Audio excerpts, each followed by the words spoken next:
Hello to you, hello. I'm happy to see you because today we will try to understand a little bit more about autocracy. Yes, because previous time, it was yesterday, I was watching and lecture with you, and to be honest, I didn't hear so much about autocracy. It was more about internal politics. That's how I understood this lecture, yesterday's lecture. And today, I will try to understand. I hope that this live stream will open eyes to me about a little bit more autocracy. And this video which I will watch will be from channel the PoliticsGirl. Yeah, I never heard about this channel before, and let's be honest, this channel, it was advised to me to watch. It was recommendation. I didn't find this channel by myself, and that's why I do not have specific how to say expectations. Maybe sometimes when you heard about something, you're like, wow, I've heard about this many times. But right now, this is one of the situations when I do not have any expectations, but what at the same time I want, it is explanations, maybe on current events at least, if it will be not like a lecture, because it will be podcast, and podcast usually it is like where people explaining something about something. And yes, let's go. Let's share our screen. And before we will share, I already see Lisa Marshall. Hello to you. Hello to Jamie. Dreams. Hello to Ree and Adrian. It is fantastic to see all of you. One moment, and let's go. Yes, probably if you watched this channel before, please tell me what me expect, because I didn't watch yet. I received this recommendation today, probably. Yes, it was today. And I decided to watch this online because why not? And thank you, of course, for this recommendation to Heather. Okay, let's go.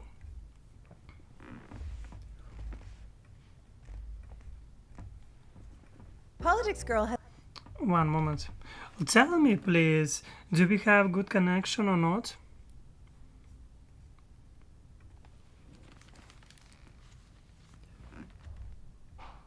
As a new sponsor, Blue Blocks. As you can probably imagine, I spend a lot of time staring at blue light for digital eye strain, sponsored by Athletic Greens. Support your gut health, your nervous system, your immune system, your energy, recovery. Only thing I've changed is it's honestly love it. Okay, honestly love it too. Can we talk a little less about the privileged white male tennis player who broke all the rules because he thinks they don't apply to him, and talk a little bit more about the forged election documents in 7 states that literally includes hundreds of Republican legislators involved in a massive election fraud? Could we try that news? Is that possible? Come on! Okay.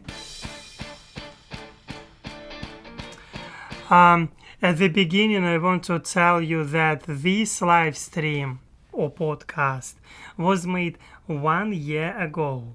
And also, what can I tell you, that she's telling on her, if I'm correct, in her description, that she's a journalist.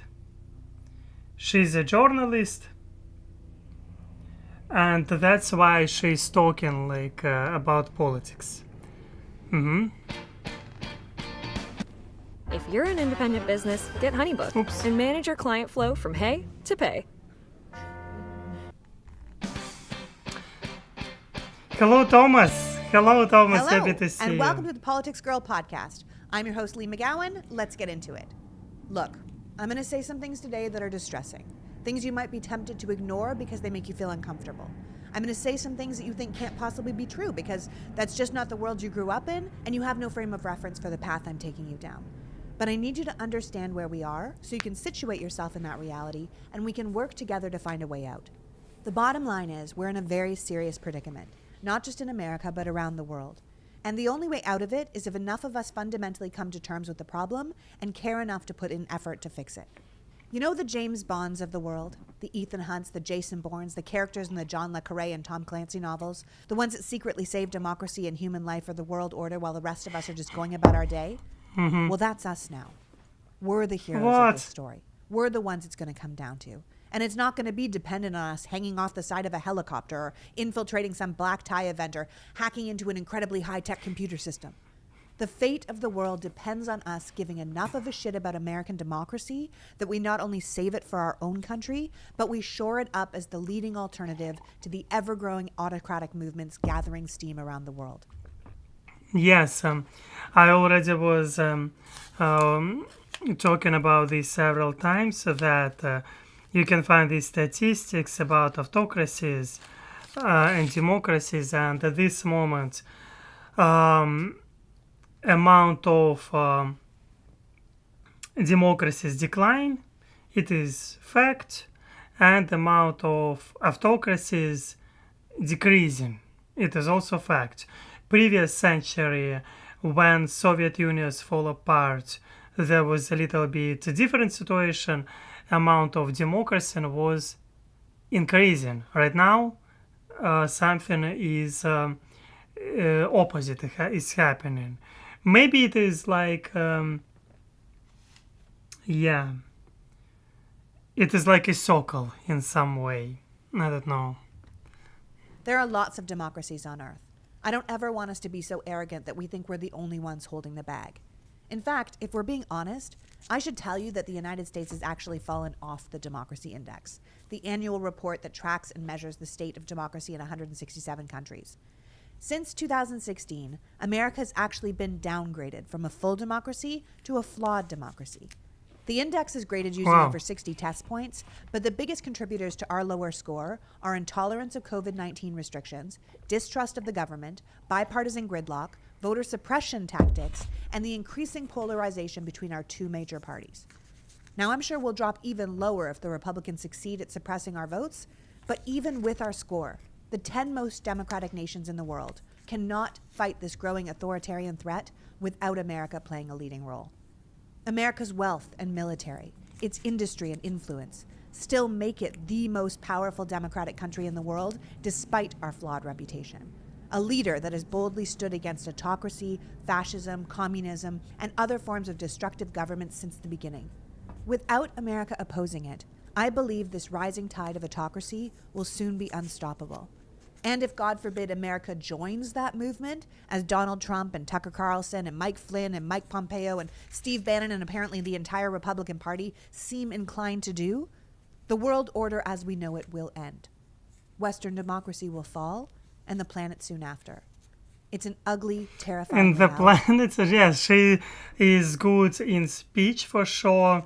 She is good with chosen words, and she is good in inspiring people. That's what I see. She is a good communicator, and the way how she talks, she speaks fast. Lucky for me, I can understand and process this. But sometimes, like, her idioms, of course, she's expressing in order to take our attention. Because obviously planet will not fall, but quite possible that human rights will be worse in some countries where will be more autocracies. Yeah, something like this. And an absolute realistic possibility. Like I said, I don't say this to upset you. I say this to prepare you, to let you know what we're up against. We don't have the luxury of seeing if time will tell or leaving the decisions up to our leaders. We have to insist on democracy. I love how she's talking. Sorry, I cannot stand this. I like this how she's explaining her opinion. The way how every sentence it is like a battle for her, and this battle it is for your attention, for your opinion, and for your for taking you on your side. And I like this. The way how she's expressing herself. I love this. Stand against autocracy, and we have to do it now. Anne Applebaum of The Atlantic magazine recently wrote a brilliant article called "The Bad Guys Are Winning: How a New Brand of Autocrats Are Outsmarting the West." She explains that we all have in our minds this cartoon image of what an autocratic state looks like. There's a bad man at the top, he controls the police threaten the people, there's evil collaborators, and maybe some brave dissidents. But she goes on to say that that's not actually how it works anymore.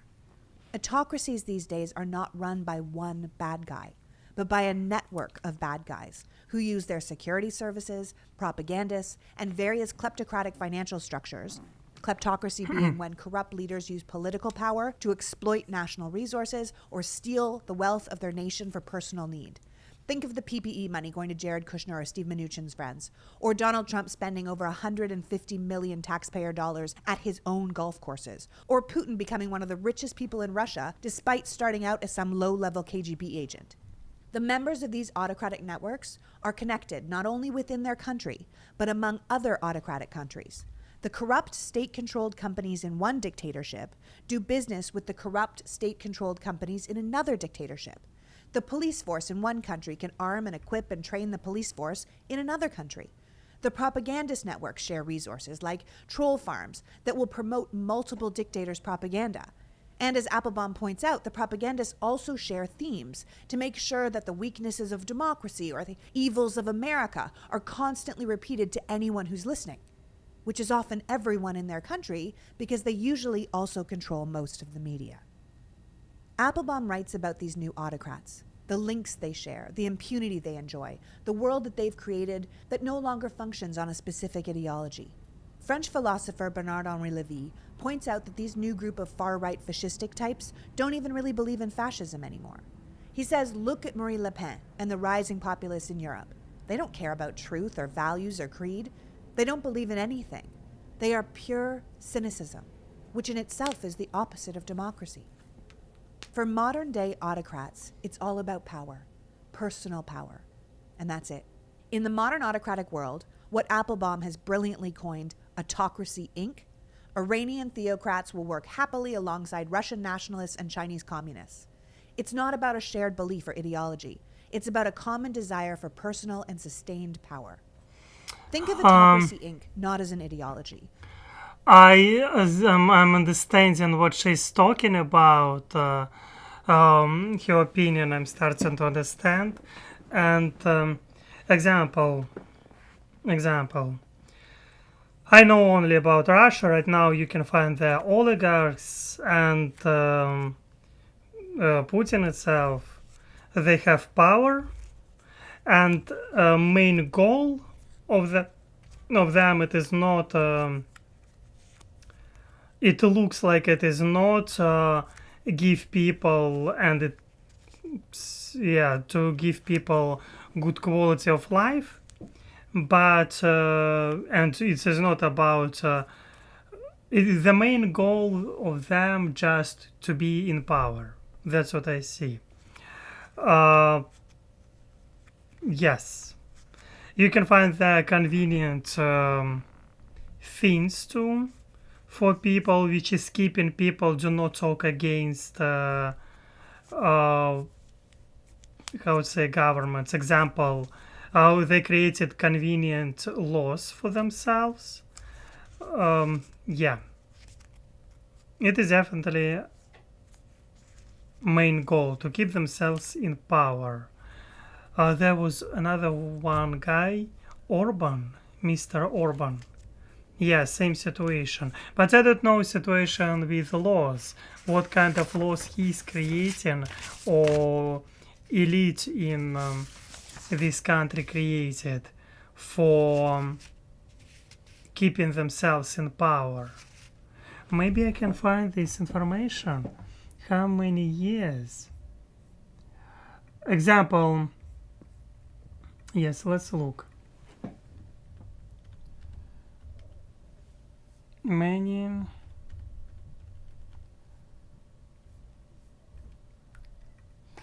Let's look this together. How many years Orban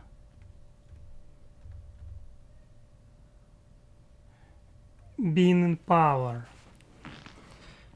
Viktor Orban, Hungarian.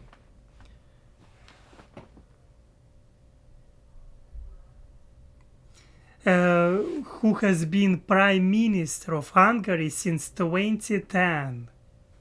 2010. He has presided over yes, already like 14 years. Example, Angela Merkel was Angela Merkel, how was in power? How long? Angela, probably 16 years. Yes, 16 years. Of course, it is different situation. Merkel, she decided to be retired, and Putin,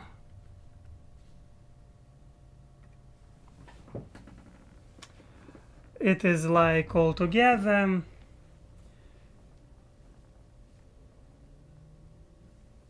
20 years. 20 years. He is the longest living Russian or Soviet leader since Joseph Stalin. Okay. But as a corporation, you've got research and development on these floors, PR on these floors. The CEOs and the executives are working together for the success of the company from their fancy executive suites. There's mergers and acquisitions to bring others into the fold. There are short-term... Oh, sorry. And Xi Jinping, how long he is in power? Let's look like a scene.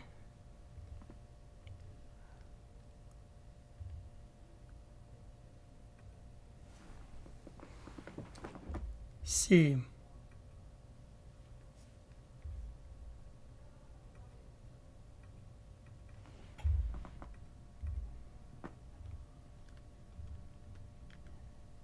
Oh.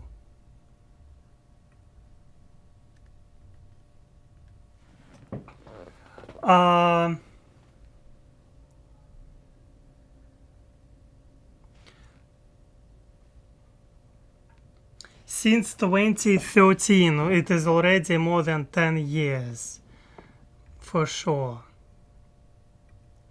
Okay, let's listen her. She is talking fast. My goal today, as always, just try to understand her opinion, try to listen carefully, and try to gain some knowledge from her speech. That's why, for my attempt to understand a little bit better a lot of things, I will be happy if you will leave a like, you can leave your comments. And also I want to tell thank you to Sam Smith Q. You're sending pretty often me articles which you recommended me to read. Obviously, it is impossible to read everything which you are sending, but I want to tell everyone, if you want to send me some articles, you can send, and I will try to read them about politics or other stuff. Why not? Why not? It doesn't mean that I will read everything, but I will try. Yes. And you can give also recommendation what to watch, kind of lecture. Term plans and long-term goals. One moment. Has brilliantly coined Autocracy Inc. Iranian theocrats will work happily alongside Russian nationalists and Chinese communists. It's not about a shared belief or ideology. It's about a common desire for personal and sustained power. Think of Autocracy Inc. not as an ideology, but as a corporation. You've got research and development on these floors, PR on these floors. The CEOs and the executives are working together for the success of the company from their fancy executive suites. There's mergers and acquisitions to bring others into the fold. There are short-term plans and long-term goals and strategy sessions. And if you work for the company, you are a company man who toes the company line. The success of Autocracy Inc. is fundamentally dependent on the destruction of its main competitor, Democracy Inc. And Democracy Inc. is floundering. Every day, the autocrats are getting more and more of a foothold into the market. Sure, they aren't using good business practices. They're heavy into corporate espionage, dirty tricks, infiltration, but they are winning.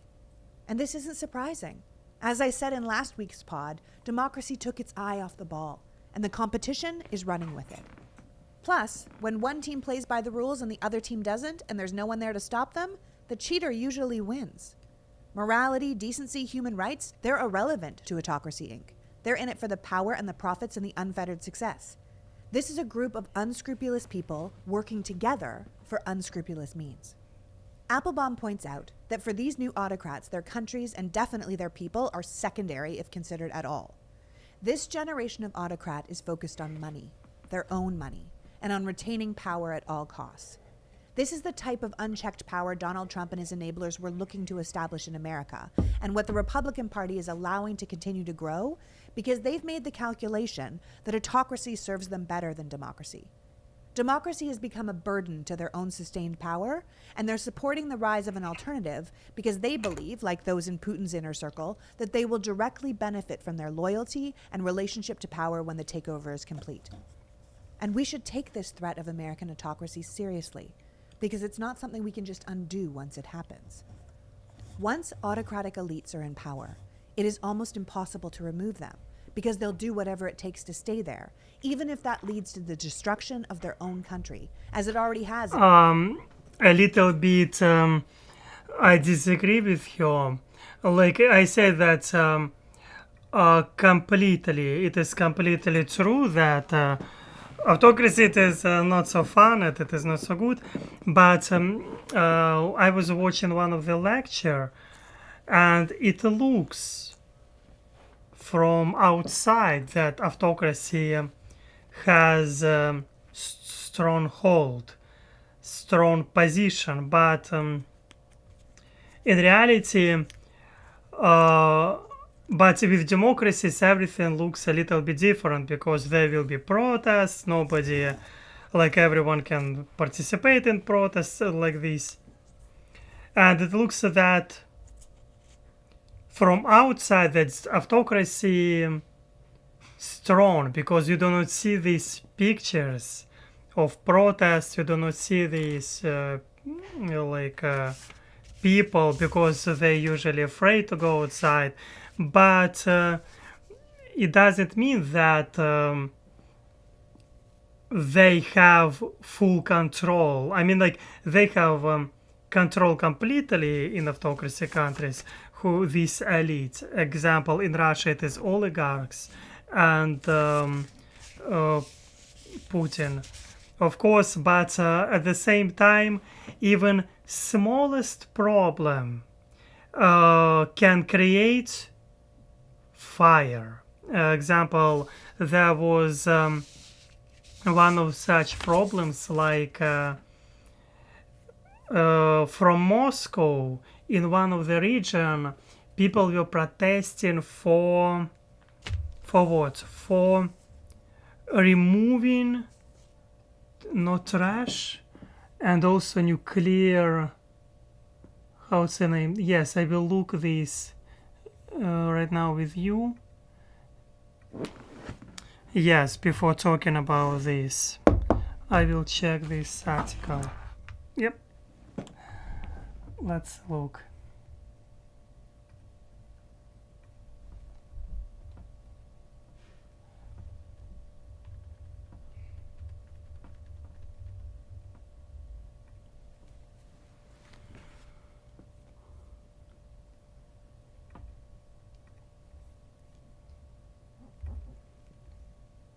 Let's translate this into English. One of the things which happened, what I'm talking about, on one hand, autocracy looks kind of strong, but at the same time, topic not related to, like example, to government, like example to, like not related example to quality of life, something, it can just became fire. Example, in Shi's station environment was protests in Arkhangelsk, Volga region, in Komi Republic, and they began in 2018 with demand to stop the construction of the landfill and complete waste reform in Russia. This was huge protests. I don't know, did you hear about them or not? But like, because system doesn't work well, as a result, everything will like people will fight because of or protesting because of trash. Like protests in Shi's, it was called. And according to research, all pollution from the landfill can flow through the northern rivers into the White Sea, and from there into the world ocean. And these protests, they were kind of huge. I want to look even a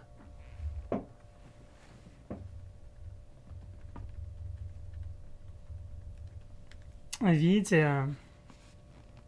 It was 4 years ago, and you can see how people were fighting. That's what I'm talking about. On one hand, autocracy looks strong from outside, but inside, when you're living there, just little spark and there will be protests, just little spark. And there was protest in 2018 because of trash in Russia. Yeah.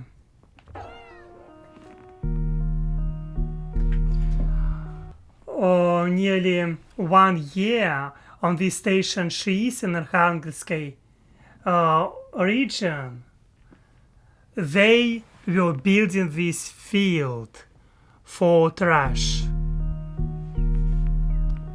And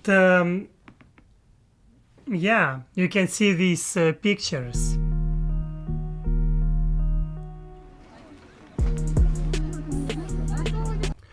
And all this trash were taken from Moscow and Arkhangelsk, and all these local people, they were fighting for their land.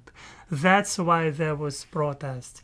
And I want to show you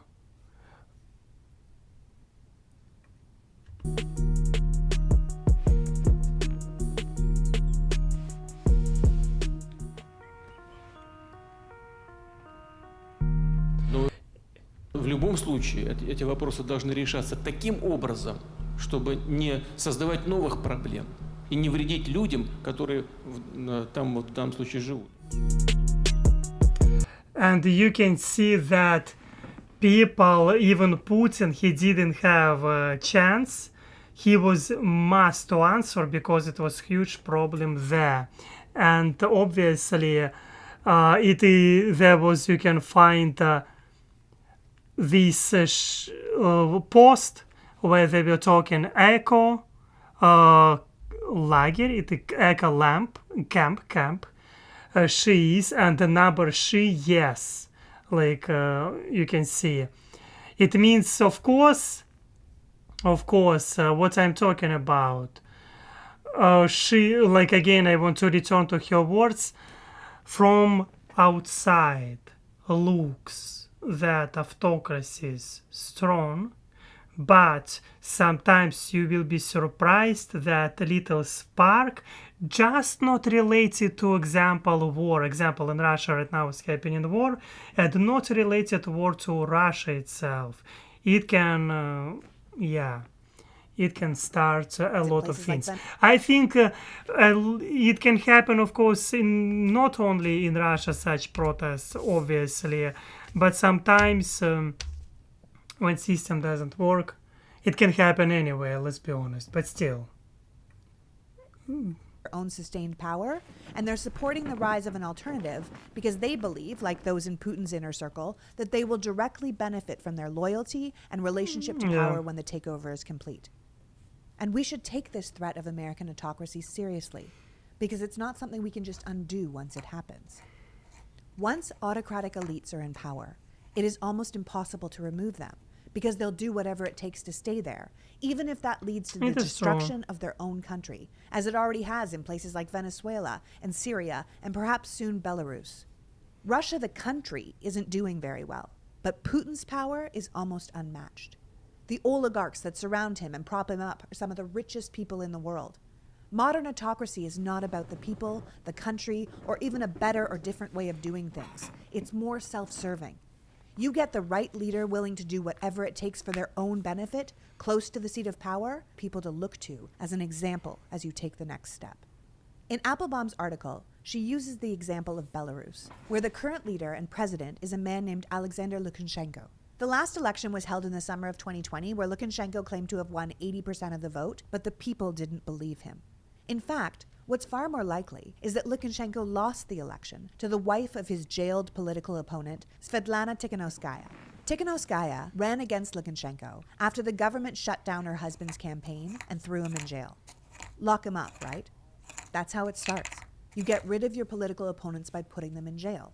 So Tikhanovskaya picked up her husband's campaign and ran as a wife and a mother and a woman, and Lukashenko allowed her to do it because he didn't see her as a threat. To him, she was some sad little housewife, and letting her run just helped play into the illusion that people still had the opportunity to vote for someone other than him. But Tikhanovskaya's campaign took off. She appealed to the people. Her I can't handle this. Yes, a sad wife. And yes, it is true. I think that everyone heard about these elections. And Tikhanovskaya, like in Russia, I believe that everyone was talking about this. I was watching news. I was trying to understand what was happening, and of course, Russian government decided to help to Lukashenko. As a result, we can see that he's still in power, because by himself, to keep this power for him, it was impossible, because there was like, oh my gosh, on Telegram, which is quite popular in all post-Soviet countries, you can find channels which were Telegram channels which were covering all these protests, because YouTube was not working, the internet connection was cut off, because only some like Telegram channels they were working, and yes, not it was difficult to cut off this connection. I mean, like Telegram was working anyway, and people were able to communicate somehow and to receive this information, fresh news, because yeah, it was quite strong protests.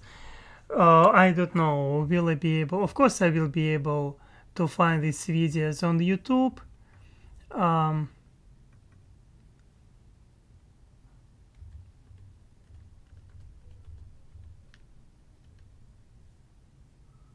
Yes, you can see.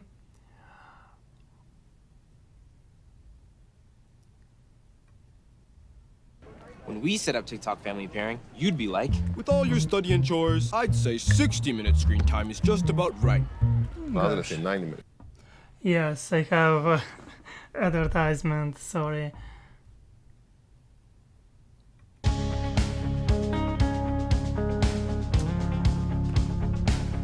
It is how many people will participate in these protests.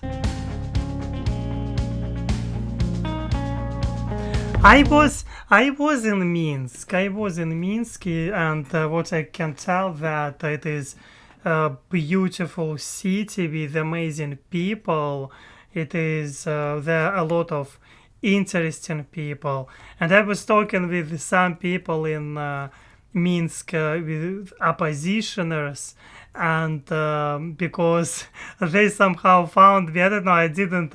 I just was living in hostel, and a lot of people like where I was living, they were like, okay, let's communicate. And there was one guy, he was living whole his life in Minsk, and he never went outside of the Minsk. He didn't go, like he was 33 years old, and I remember he had this interesting beard, and he looked for me like Lenin, by my opinion, because he had this little beard and the way how he was talking. And we were going to during the night, or in Minsk you can find cemetery. And we went to this cemetery at 2 a.m. I mean, like, because there you can find interesting, beautiful cemetery,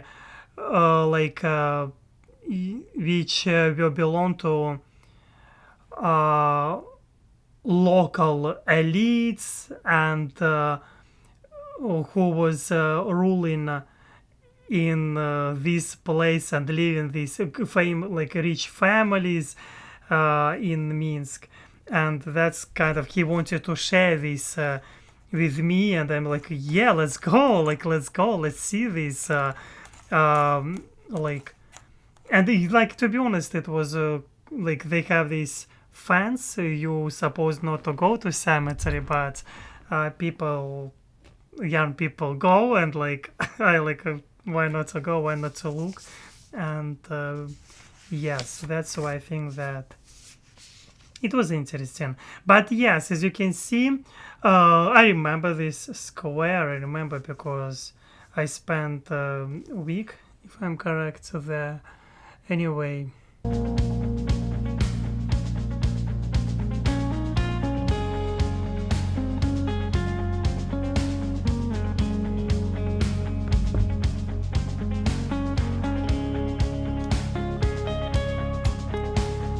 Yeah, that's what I wanted to show you. I will not watch everything, just I think you got it. There was a lot of people, and the way, sorry, how I'm watching sometimes, I want to have big picture. That's why when she's talking about something, I'm like, okay, I remember this, I want to add this.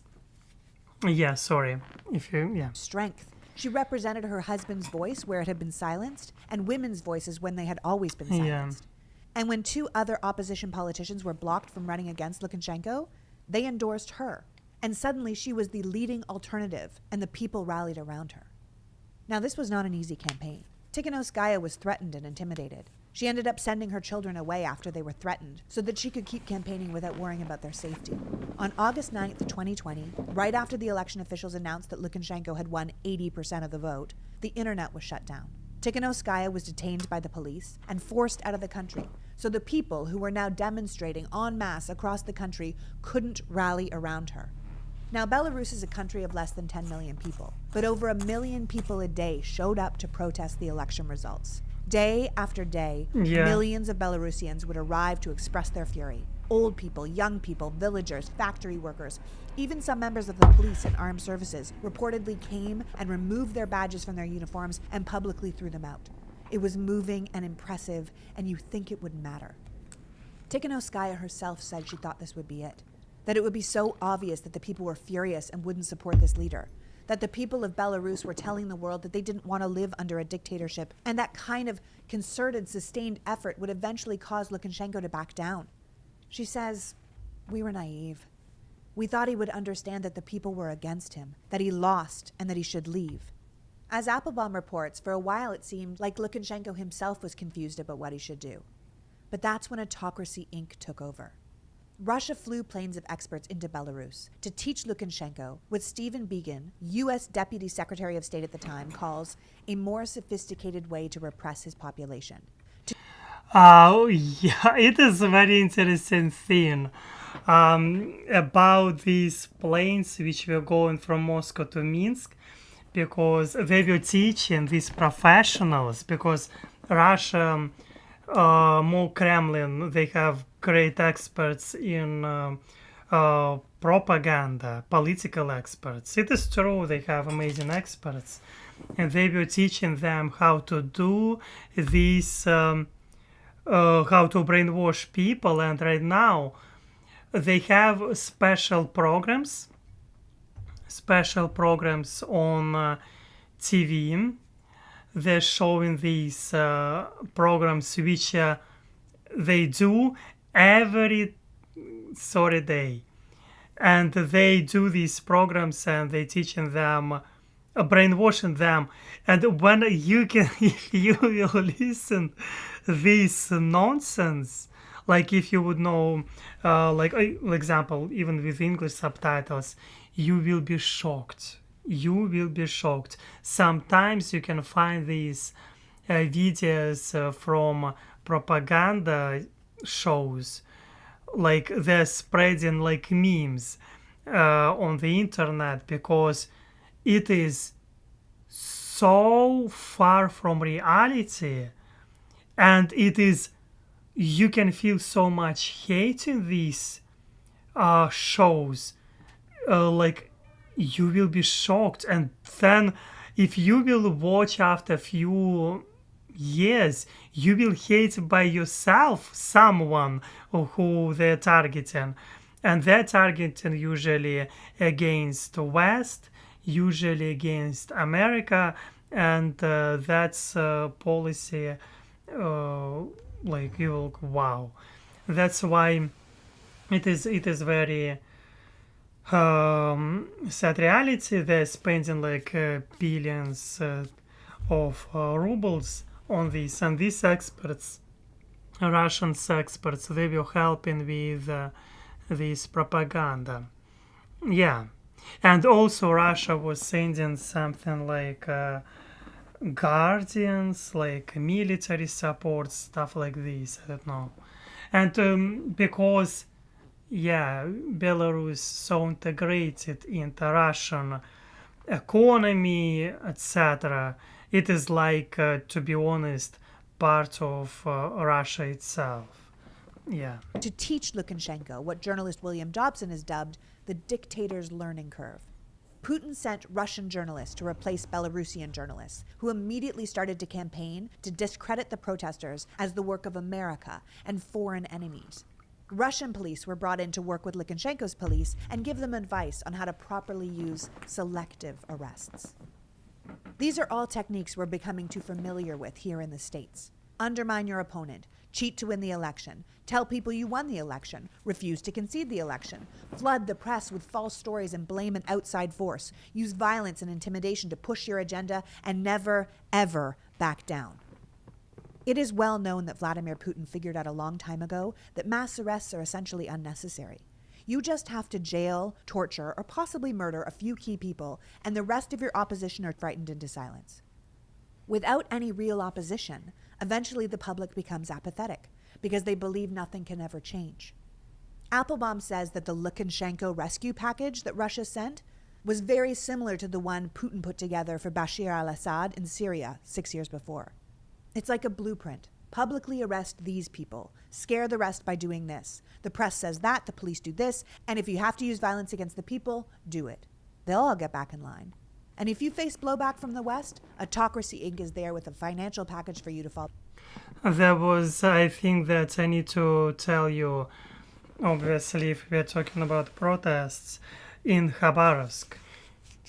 It is my region is Primorsky Krai, Primorsky state, and in Khabarovsky region, Khabarovsky Krai, there was protests, and I was participating in these protests.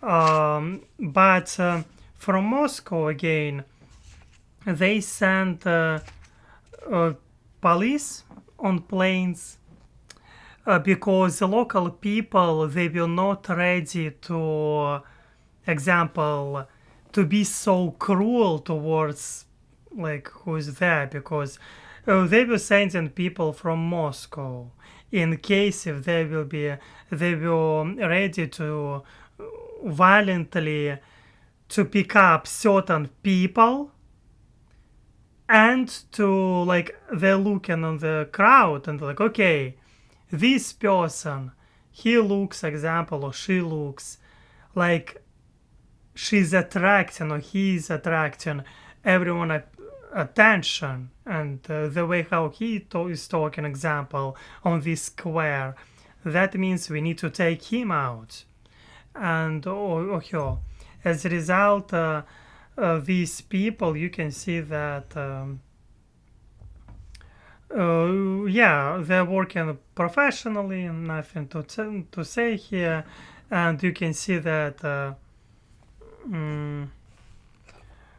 yes, it is interesting situation. Okay, I see the messages.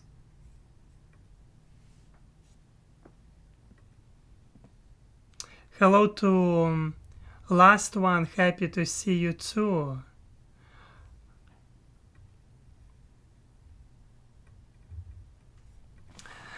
Construct. I had heard about the protests a week after the Belarus election. I did not know about the rallies before the election. It was because one of the things that her husband, he was sent to prison, but of Tikhanovskaya. And right now she's of course not in Belarus. She probably in where she was in some of the Baltic countries, Estonia, or maybe she moved to Poland. I don't remember already. But yes, at those moments we were, not only I, but many of my friends, we were looking for these events online, what was happening there, like we were reading news, we were trying, like I couldn't do anything because I was looking for news, what's happened next, and it was fascinating, of course, to watch. And the same happened with Guy. He was opposing to Lukashenko.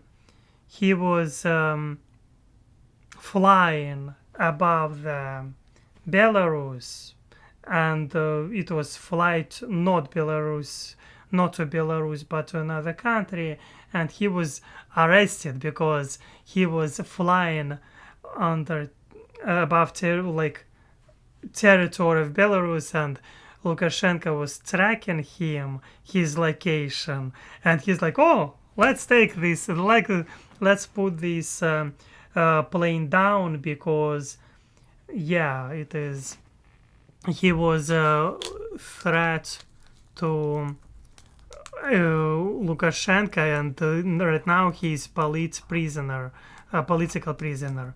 And you can find also there was Olympic Games in South Korea. Some athletes, they decided to not return to Belarus because they asked asylum, and they asked asylum in South Korea, and they had guardians as a result, but they asked asylum in Germany as a result, and they were transferred to Germany because, yeah. Anyway, I'm talking too much, let's go. I think I will not be surprised if she will talk about this today. Like opening the Russian market for what the West is now sanctioning you for in response to your terrible behavior. To be clear, this kind of cooperation between Russia and Belarus wasn't because Lukashenko and Putin were such close friends. In fact, it is apparently quite well known that they do not like each other. But both men shared the same goal. A world where the noble... I want to release, and I little bit disagree. They'll all get back in line. And if you face blowback from the West, Autocracy Inc. is there with a financial package for you to fall back on. Like opening the Russian market for what the West is now sanctioning you for in response to your terrible behavior. To be clear, this kind of cooperation between Russia and Belarus wasn't because Lukashenko and Putin were such close friends. In fact, it is apparently quite well known that they do not like each other. But both men shared the same goal. A world where the noble West and their democratic values and civil liberties and human rights are no longer the world's superpower. They both seek a new world order where their needs are served and they answer to no one. Both Putin and Lukashenko believe that their personal survival is more important than that of their people or their country. Both believe that a change in their regime would result in their death or imprisonment or exile, and both are hell-bent on that never happening. Mm-hmm. I wear a few. Applebaum points out, One of the things that she said that they will never friends, I don't know. I disagree a little bit because maybe interesting does she know Russian language or not, but for during decades you could find this connection between Lukashenko and Putin. They were together. They are together longest leaders in post-Soviet countries. At this moment, Lukashenko the longest one. But still, they were communicating with each other for during decades. They had meetings with each other for during decades. They know each other for during decades, and they were friends. Obviously that they were not always, they were sometimes seeing topics differently, little bit differently. Example, Lukashenko, he was just trading a lot with Moscow, like, what if we will do this, you will give to us this, to me, to Lukashenko, like this. And as a result, but they were always together as kind of like, but they were both egoistic. You know this word чесова. In Russian it means like a feeling of self-importance. Чесова, it's like чувство собственной важности, like feeling of like how they important are for this world and for this country, because they are this country, like they are this law, and both of these people, they have this feeling, чувство собственной достоинности, чувство собственной важности, feeling of self. I don't know, maybe I'm translating wrong. Anyway, they have these similarities for sure. I forget that. It's interesting. I was showing this screen how long? The both men also learned that democratic revolutions are contagious. From the Arab Spring, the wave of pro-democracy protests and uprising that took place in the Middle East and North Africa in 2010 and 2011, and the fall of communism in Eastern Europe in 1989 through 1991 that saw the fall of the Berlin Wall, the collapse of 40 years of communist rule, the Soviet bloc, and the dissolution of the Soviet Union. They understand that this dream of democracy, of Western values, of freedom and human rights, and the ability to replace bad leaders is such an appealing draw that it is deeply important for wannabe autocrats to smother emerging democracies in their cribs rather than allow them to grow.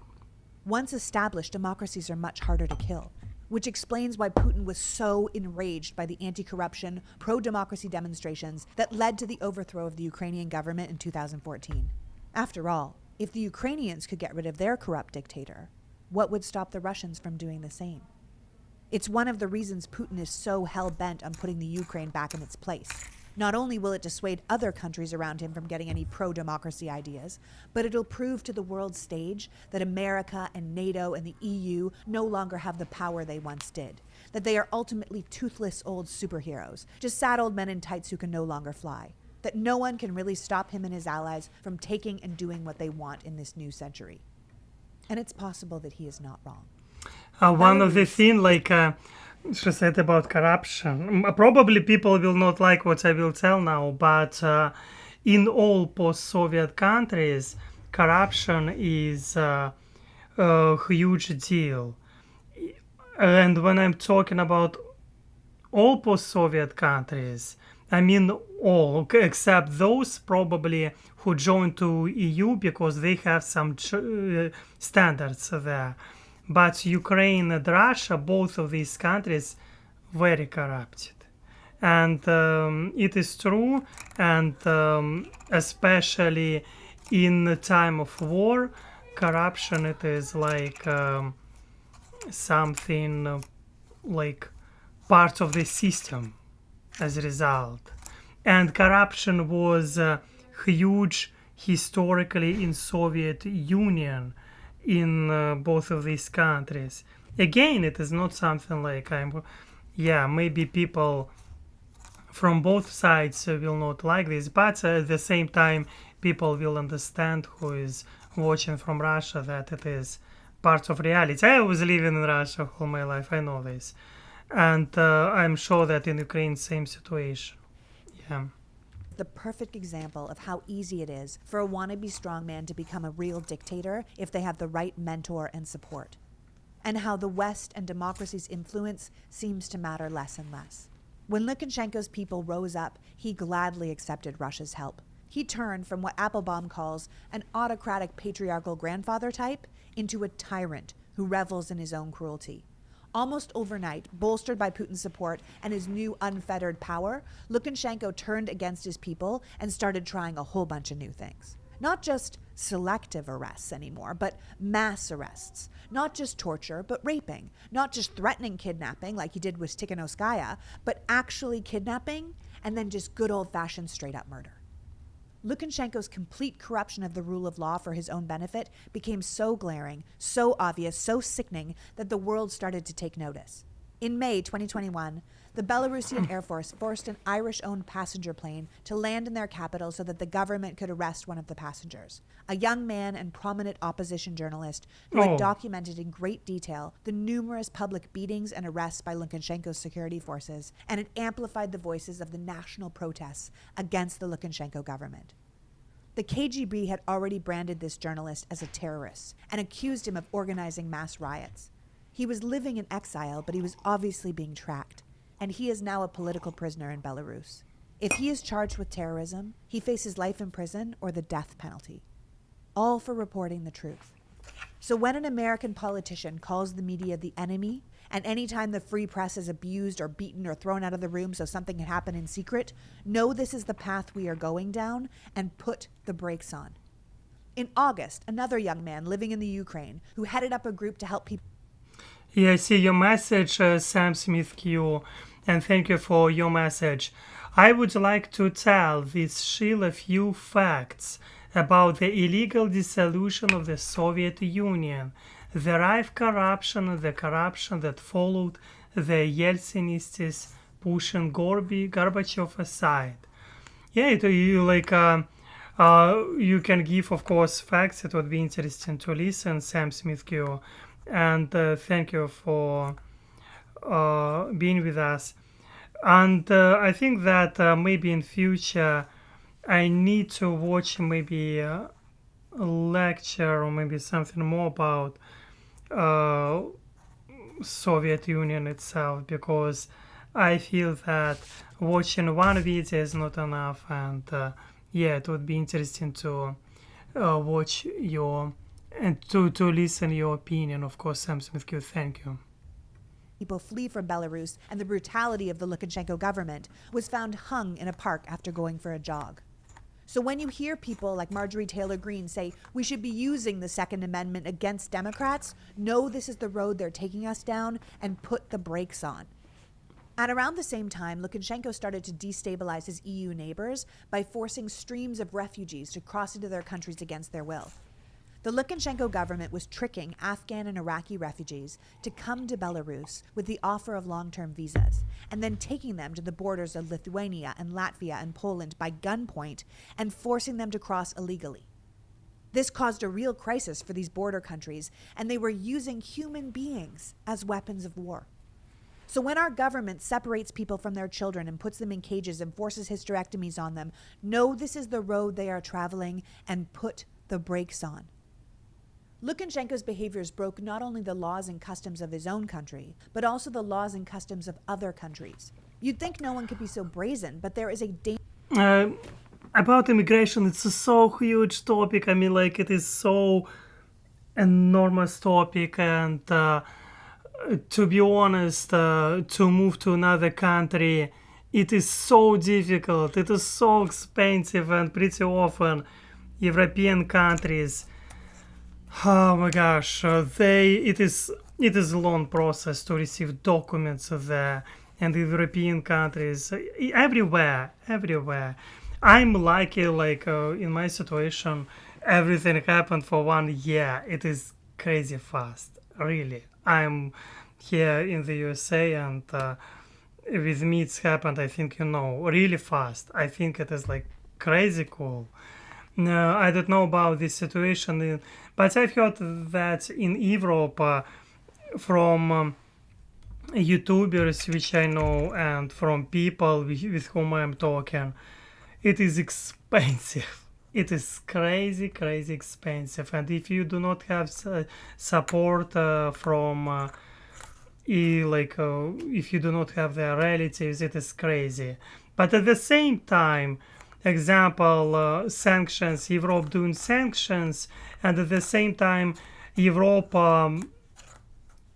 is not supporting those people. I do not feel that Europe so well supporting those who is opposing, example, to Russian government. I do not see this because it's not. I mean, like, yeah, they could do more. That's for sure. To support Russian oppositioners. Yes, at least not only oppositioners, but Russian refugees. I believe that they deserve this. All refugees deserve support, but yeah. Okay, let's go.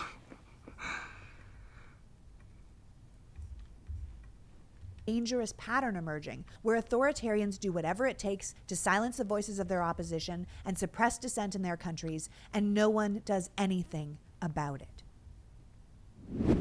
Yikes, right? Yeah, I know. I'm sorry. It's a lot. So this feels like a good place for a palate cleanser, a little bit of a break to talk about something nice, like a Disney movie.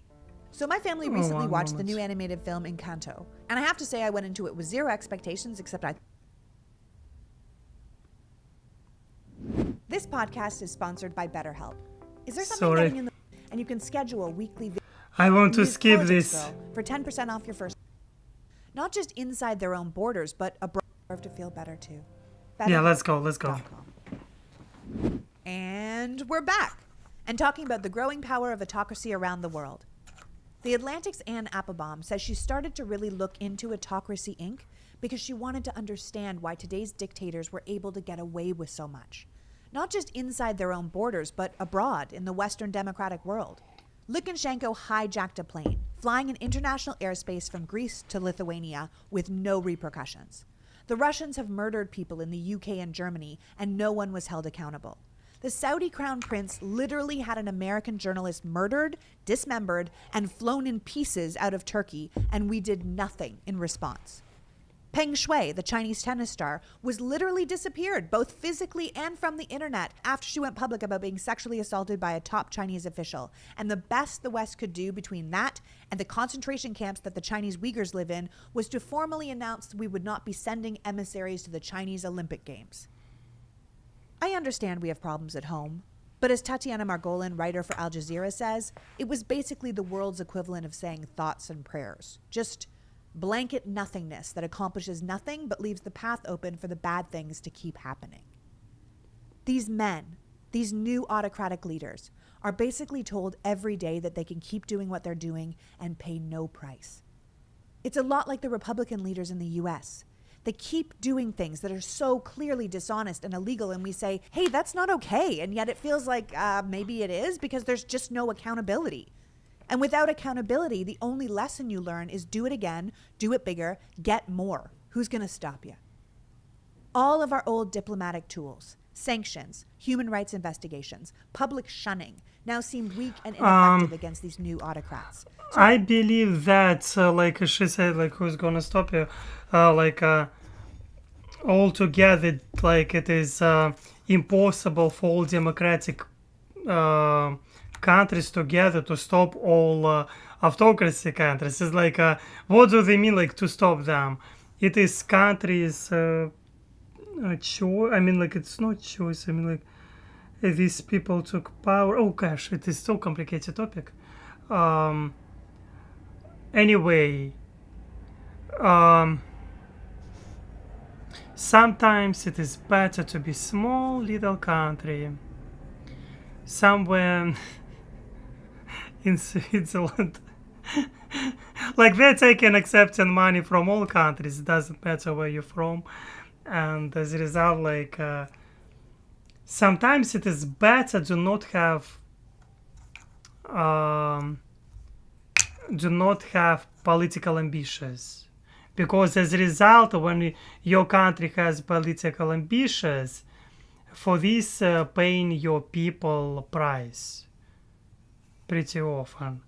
With Russia, I see that leader, he has political ambitions, and as a result, people paying price for this. In small countries, life a little bit calmer, they can relax, chill, like, okay, again, fight. Example, Argentina, one of those countries which were not participating in World War II. Somehow they decided to avoid this, and I appreciate, like, they were, like, they decided to be neutral. And I think that if there will be World War III, and I want to do this live stream, I'm sure that sooner or later there will be World War III, and there will be war between superpowers. It looks like this. World going to this direction. Come on, look at this, what is happening with Taiwan. And there will be gosh, please stop this madness, people. I don't know. And at this moment, when you can see, yes, autocracies, they do not have human rights. People there, it is for sure. And to stop them, I don't know how it's possible to stop autocracy. What kind of, like, example with Russia situation? They, like, European countries did sanctions against oil and gas. Does it work? No. It didn't work. As we can see, Russia had huge benefits. Maybe in the long run it will work. We will see. But at this moment, it's not proving that it's working well. And we can see that as a result, Russians who was moving abroad, hundreds, thousands, or maybe millions, they were looking for a place to live abroad. But European countries were not helping to these people. As a result, these Russian people, they think in their opinion, okay, we do not support this war, but if European Union doesn't have, is not helping them with life, like with the places, I mean, like, doesn't giving them guarantee, refugee, as a result, okay, they're returning again to Russia, just trying to be silent. or changing their opinion. But we are not supporting this war, but we want to win this war, like this. There you can find these people changing this mind, these people who moved from Russia. That's what I see. Between, yeah. It depends, of course. I just, you can find such examples for sure. Okay. It is very, very interesting topic. And when we are talking about autocracy, probably I need to use more facts. And about such topics, I need to use more facts. I hope we don't have World War III alone. I do not want to disappoint you, Adrian.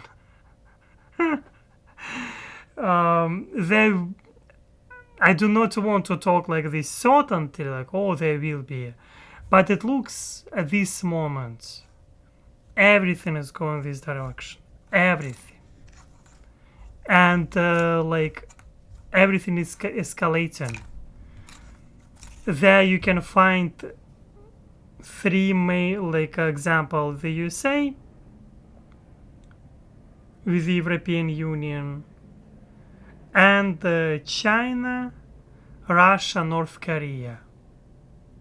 Three in Asia and Europe country. Yes, and as a result we can find at least 3 front lines. Yep. Also, it was, yeah. Oh, hello to Heather, happy to see you.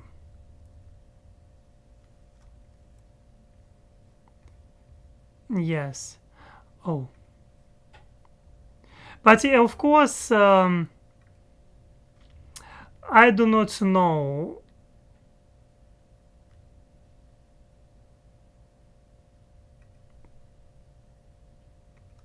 I'm person for peace. I'm for cultural exchange. And hello, Heather. Nice to see you all this evening. Hello to you.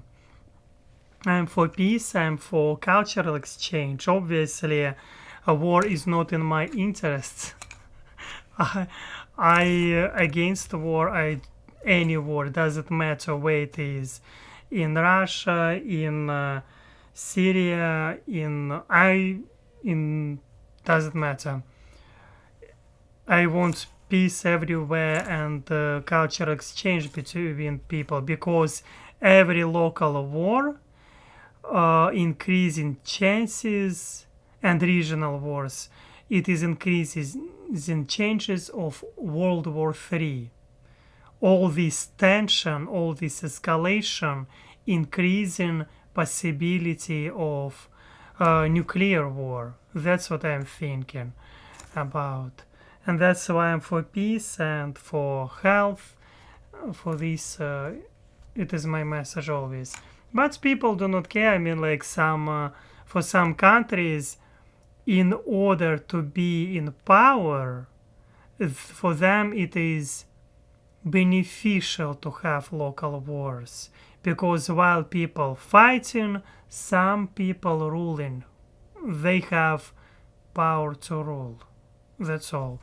But, yeah, we will see. Time will show truth. Sort of a laughable throwback to a different age when people cared what you thought about them. Applebaum says one of our biggest problems is that we keep reacting to each new outrage as if they were separate events, rather than recognizing they're actually part of a far bigger picture that's coming together. One where these authoritarian leaders are actually in charge, and we answer to them. I'm not making any New Year's resolutions this year, and here's why. Years ago, I discovered there's a better way to make improvements to your life that's affordable. As Applebaum points out, in theory, Belarus should be an international pariah. Its planes can't land in Europe. Belarusian goods can't be sold in the US. Its brutality has been criticized by all the international institutions. But in practice, the country remains a high-ranking member of Autocracy Inc., so it's doing just fine. Despite Lukashenko's middle finger to human rights and international norms, despite his breaking laws in his own and other countries, Belarus remains the location of one of China's largest overseas development projects. Iran continues to expand its relationship with the country. Cuban officials have expressed their solidarity with the leader at the UN and publicly called for an end to foreign interference in the country's affairs. Applebaum draws the line between Belarus and Venezuela, where Nicolas Maduro should also theoretically be an international pariah. U.S. citizens and companies have been forbidden from doing business there. Canada, the EU, and many of Venezuela's South American neighbors have sanctions against the country, and yet Maduro is flush with loans and oil investments from Russia and China. Turkey facilitates an illicit Venezuelan gold trade. Cuba provides high-ranking Venezuelan officials with security advisors and technology, and they have a booming drug trade if you know the right people. Applebaum points out that though Maduro's opponents have received some foreign assistance from Western democracies, it is nowhere near the kind of money and support Maduro is receiving from Autocracy Inc. Just like in Belarus, Venezuela has opposition leaders that people want to rally around, and dedicated grassroots activists trying to oppose the ever-growing power of the autocracy. And these counter-pressures should be effective. Leaders like Tikhanovskaya, who are able to persuade millions of people to get out and protest, might actually work if their country's corrupt regimes were the ones they were actually fighting against. But as Applebaum notes, these protesters and opposition forces are actually fighting multiple autocrats in multiple countries, all who have each other's backs. There is a new world order growing every day, and those who would fight back, like the pro-democracy Hong Kong movement, the Cuban, Iranian, and Burmese people who are out there every day pushing for democracy, even those of us at home fighting against the corrupt GOP, pointing out their lies and their plans. I want to look Hong Kong. I was looking this before. Languages popular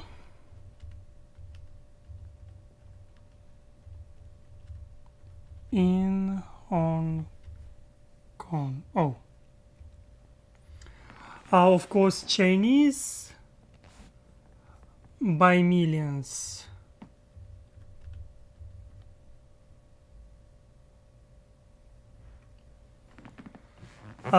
Cantonese, it is Chinese. 88% of population, of course, using Chinese. That's for sure. And 4.56% it is English. English is official, despite that so little people using, maybe because it is business and trade between the European countries and the USA, European Union and the USA. And Mandarin 2.3%. Other Chinese varieties of English, like close to 3%. Anyway, Cantonese, it is major language there. Okay. And their criminal cynicism are all fighting an uphill battle. We're fighting against billionaires, against people who control state companies and have access to billions of dollars of investments that they are using for purely political reasons. We are up against people buying sophisticated surveillance technologies from China and bots from Russia, and just endless propaganda pumped into our societies. Above all, we are fighting leaders who no longer care about the feelings or opinions of others, or the success or even failure of the country they theoretically want to lead. Applebaum points out that the Soviet Union was an incredibly powerful autocracy, but it also cared deeply about how it was perceived in the world. It tried to persuade people that their political system was better than Western democracies, and they fought back when they were criticized by Western nations. The old Soviet Union believed in what they were doing, but the leaders of Autocracy Inc. are different. They couldn't care less what people say about them. Most of them don't have an ideology beyond nationalism, self-enrichment, and their own desire to remain in power. They stand for nothing, so they'll throw anything, even their own people, under the bus to stay on top.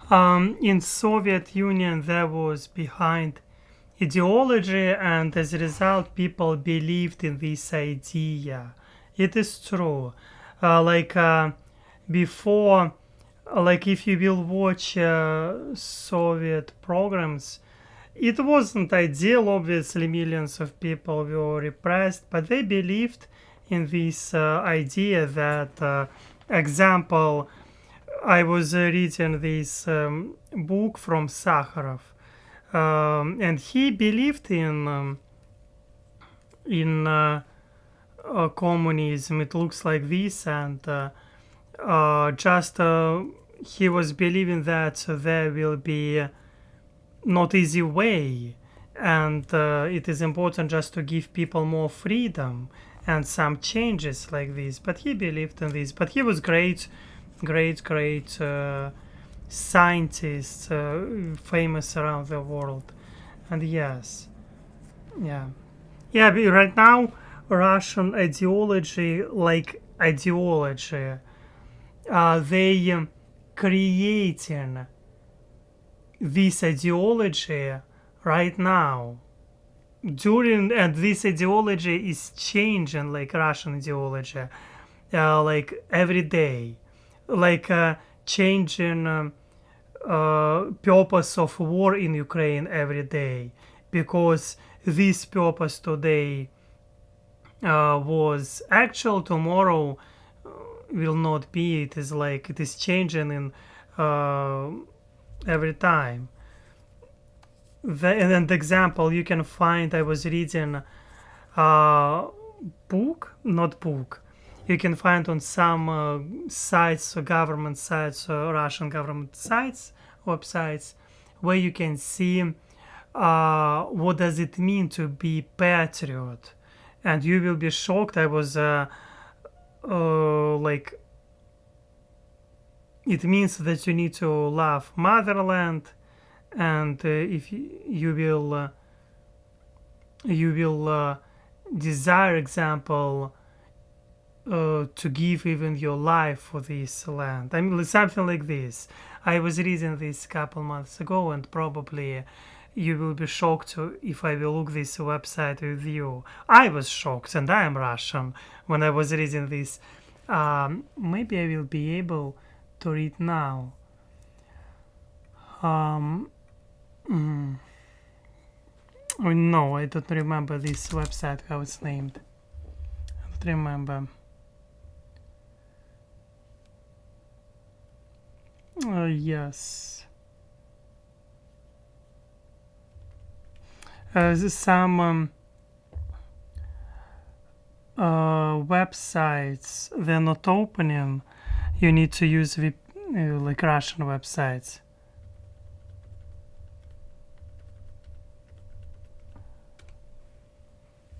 Will I be able to open? We will see. But you will be shocked. I want to show you. They were talking about patriotism there.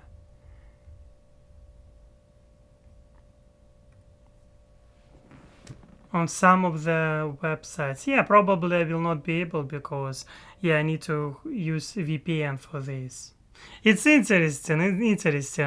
In Russia, you need to open VPN for some American sources. In America, they just blocked it. You need to use VPN for some Russian sources. Yes, I cannot open this website to check. When I was checking, it was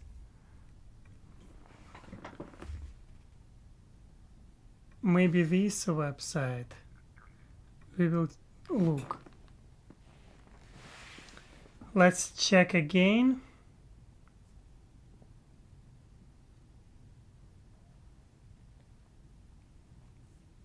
Yeah, it looks like I will not be able to open this at all. Yeah. Anyway, I tried. Before I was using probably something like VPN, because sometimes you need to read these in order to understand what is happening. I would argue Russia is more nationalist than patriotic. At this moment, it is more. I would argue Russia is more. Yes, it is more nationalist. It is completely true. It is true. Do many people have VPNs in Russia? I think young people, I'm sure all of them have these applications, but at the same time, I know that a lot of VPN services, Russia is blocking them. Example, I was using Surfshark while I was in Russia, but right now Surfshark it is, and I paid for Surfshark, and I gave this VPN to some of my friends login and account, but right now it's not working in Russia. And same with another VPN which I was using. I was giving this VPN and login to my friends in Russia, but again they cannot use this because it is blocked by itself, this VPN. Yeah. But yes, majority of Russians, I believe, they're using VPN, and at this moment Russian government just trying to create own social media. They had them before for during decades, let's be honest, and they may taken all this content from YouTube to Russian social media. Because example, there was a show which was named What Was Next. I love this show. It was an amazing show. On YouTube it had 100 million views, dozens millions views every show, and they moved this show to Russian social media, and it has a lot, like, kind of popular. And yeah, they do this. It is good, of course, to create own social media. Like, as Russian, I think it is good. I do not see this as something bad. But to,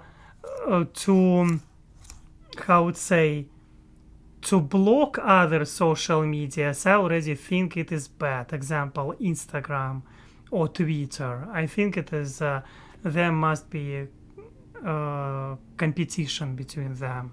That's I'm for sure. So this idea of Western values, of human rights groups and international institutions looking down on them just doesn't hold any power. It just doesn't matter. Russia even moved beyond ignoring foreign criticism to outrightly mocking it. Putin held elections last year in which 9 million people were barred from even running against him. His government got 5 times more television coverage than all the other parties combined. People got multiple videos of government officials. Russia doesn't have elections. Vote counts were mysteriously changed, and Putin literally has his main rival starving to death in jail as we speak. And yet, when he won, Donald Trump, the President of the United States of America, called to congratulate him on such a great win. It's like the world is impotent or unwilling to stop him, and just like any bully who isn't stopped, you only get more powerful. Putin surrounds himself with yes men, people who are scared of him, and people who owe him favors. And that is both on a personal and geopolitical level. And this isn't just a Russia thing. We just watched Hong Kong's democracy be destroyed in real time with zero shame for the Chinese government for going back on their word to keep Hong Kong independent.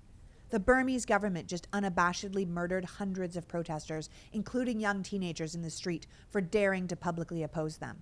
According to human rights activist, Lukashenko currently has more than 800 political prisoners in jail in Belarus for daring to speak out against him.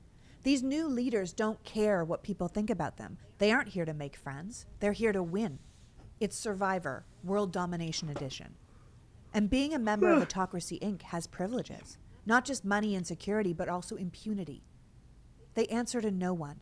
Their power grows as their numbers do. They're all working together. They're cooperating with a single goal in mind, their own continued success and power.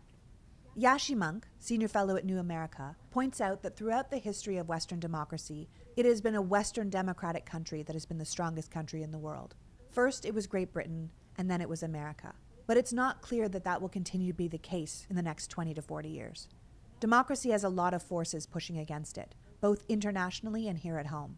This isn't speculation. This isn't a long shot. The similarities between today's Republican Party and the far-right regimes around the world are terrifying. We need to keep pointing it out to our friends and family, insisted it be pointed out by our media. This isn't rhetoric. The Republicans are abandoning American democracy while distracting the public by projecting their behavior onto the left. They want into Autocracy Inc. They favor total control, a white evangelical patriarchy with authoritarian rule. They make it more clear every day that they are not interested in democracy with a diverse demographic. Michael Flynn, retired lieutenant general and former national security advisor, calls for one religion. Congress members like Marjorie Taylor Greene talk about punishing private companies that don't bow to the GOP will. Republican Governor Kristi Noem just introduced 2 new education bills, one that says students will not be taught to actively protest, and the second... Yeah, sorry. ВКонтакте, yes, this social media is not named ВКонтакте. Hello Impossible is just an opinion, and they have not only ВКонтакте, by the way, also they have several Одноклассники, okay, classmates ВКонтакте, and another one, probably of VK, that, yeah, it is kind of, when I was in college, I had classmates social media, but then I became to study at university. I started to use VK more. VK usually they sit and probably people who is older and in VK Одноклассники classmates who is older from villagers in VK. Probably people who is from cities. It's like interesting situation like you can find here. Hi there to you too. Alex, give me KGB number. What?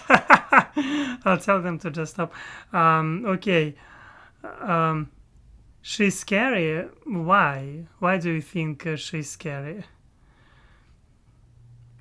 Yes. And is that our children should be taught a true and honest history of the U.S. Republican Governor of Florida, Ron DeSantis, said that teachers should be monitored to make sure they aren't smuggling inappropriate content like leftist ideologies into the classrooms. Texas and Virginia's Republican governors are removing inappropriate books from libraries and schools. Inappropriate books like Toni Morrison's Pulitzer Prize-winning Beloved. This is not American behavior.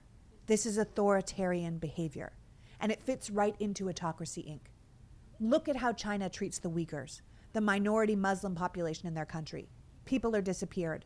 Families are separated. People are sent to prison re-education camps to be reprogrammed.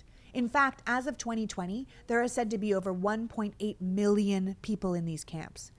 Chinese officials block family members from communicating online. They black out people's profiles and throw people in camps for even communicating with someone who might have been deemed to have anti-Chinese sentiments. Which is why when we talk about who's a real patriot and who's a real American should feel deeply alarming. The people pushing this rhetoric are the people with a real chance of cheating their way to power. To think they won't do these things once they're there feels willfully naive. Marjorie Taylor Greene just talked about using the Second Amendment on Democrats. Turning Point USA had a supporter ask its leader, when do we get to start shooting these people? The official spokesperson for Ron DeSantis just wrote on Twitter, it's not enough to just win the elections in 2022. Nothing short of humiliating defeat will stop the lockdown libs. Make them laughingstocks. Make them ashamed to show their face in public. And then in all caps, make them pay for what they've done. Gosh. Now I know I'm not alone in being unable to continue to watch the HBO version of Margaret Atwood's Handmaid's Tale because it felt entirely too plausible. There's a scene in one of the first couple of episodes before it's all gone to hell where women in our modern Western society lose access to their bank accounts so the men in their lives can now manage their money. The main character's husband is like, don't worry about it, I'll take care of you. And she's like, that's not the point. Later in the episode, a decree comes down that women are no longer allowed to hold jobs, and the men just kind of stand around in disbelief as the women in their offices pack up their stuff and are escorted out. The vibe isn't outrage. The vibe is confusion. Like, this is weird. And when the protests around these shocking actions take to the street, something that all of us would think to do to express our fury at a decision like that, to exercise our First Amendment rights, something we are so used to doing here, like I have done so many times myself, to honor my protected First Amendment right to assemble, I found it almost unbearable to watch the police open fire on the protesters. The show films it almost as if the first shot was fired by mistake. But then once it was a possibility, all hell breaks loose and all the police start firing. The shock on the faces of the American protesters is all too close to what I imagine my own face would look like in such a position. Just, how can this be happening? How can this be real? But then I watched Trump smoke bomb peaceful protesters for a photo op with an active military general walking beside him. I saw the government use Black Hawk helicopters to wrangle BLM. I saw unnamed armed militia units standing on the steps of the Lincoln Memorial, but then no actual military presence when armed rioters attacked and sacked the Capitol. And you can't see all that and not think something is wrong here. Something is deeply, deeply wrong. The world is changing, and the allure of autocracy is growing in power every day.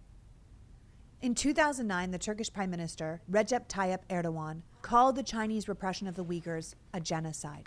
In 2012, he promised to invest in the Uyghur businesses and help support them because it was popular with his people and with human rights groups around the world. But since then, Erdogan, who became president in 2014, has turned against the rule of law, against independent media, against independent courts, and has become openly hostile to former European and NATO allies. He is arresting and jailing anyone who speaks out against him, and has done a complete 180 on his relationship with China, including completely embracing and echoing Chinese propaganda. Now, instead of supporting the Uyghurs as they try to escape into his country or live with family members within his borders, he's having them rounded up and detained. He's calling them terrorists and deporting them to the very camps he once blamed for genocide. The Turkish media, politics, business, and police are now all pro-Chinese, anti-Uyghur, anti-Western. Erdogan clearly got the Autocracy Inc. memo. And even though the Uyghurs in Turkey are still protected by what remains of democracy in that country, the balance is way off. Pakistan has stated that they will accept the Chinese version of what is happening with the Uyghurs. The Saudis, Emirates, and Egyptians have all arrested, detained, and deported Uyghurs without discussion at China's request. Because you can't move up the ladder or be a member in good standing with Autocracy Inc. without good economic relations with China. As Applebaum says, for autocrats and yes, I was listening a lot, and I want to add a couple words from myself. Example, what is happening with in Russia? You can see there was mobilization and people who was running from Russia to post-Soviet countries and who was receiving drafting papers. Sometimes it was happening that they were deported from some countries to Russia because, example, they were in military and they were mobilized, and as a result, example, I know such situation in Kazakhstan, and because Russia has order on these people, and it doesn't matter. It was in Kazakhstan, in other post-Soviet countries, and Russia. Okay, we have this order. We need to take this person, and they were taking this. Kazakhstan was willingly to giving these Russian citizens, despite that they were legally there. Yes, they have some kind of agreement. And it is interesting thing. It was example. Did you know that you can find this organization which helping people? Example, people from Kazakhstan. I like this thing that from Kazakhstan they go to work in Russia with Kazakhstan passport. And they don't need special permits, and same with for Russians in Kazakhstan. They can work with Russian passport without any problems. This program I like for sure, because as Russian you can work in some post-Soviet countries without any work visa. or like you need to do some pretty easy documents. But at the same time, because of some such agreements, they can also deport people if in Russian law you did something wrong, or maybe like Russian government wants you. They can pretty easily to deport people. Yes, they have such agreements, and it is true. It is completely true. And I see your message, Jamie Dreams, that you say that you have several friends in Russia. They all have VPNs, but not all of them need them yet. It is not crucial to have VPN. You can live like unless if you need to watch news from some resources. It is not crucial. Of course, you can live without VPN, and if you do not have addiction for Instagram, like you will need, of course, VPN. But if you want to listen opinion from different resources, example, I was watching always in Russia in English DW, Deutsche Welle. And I was watching this channel, reading news, but right now it is probably I heard they were blocked. They foreign agency for sure, but I don't know. I need to ask some of my old friends in Russia, can they open these links or not? It would be interesting to find out. Yes, unless you want to look for some information to some specific websites. Yeah, it is not crucial, of course. Yeah. They're also catching people with dual passports and mobilizing them. Yes, it is true. It is true that mobilizing people with dual passports, because it doesn't matter dual or not dual. If you have Russian passports, it means that you can have 3 passports, 5 passports. But if you by Russian law, like this age, unless you have money, they can take you and send you to the front. But I believe those people who has 3 passports, usually they have a lot of money and they're living in different countries. Yeah.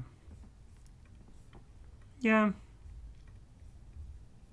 Russia can be a little bit cruel towards own population, and it is sad. Autocrats around the world, the Chinese offer looks a little like this.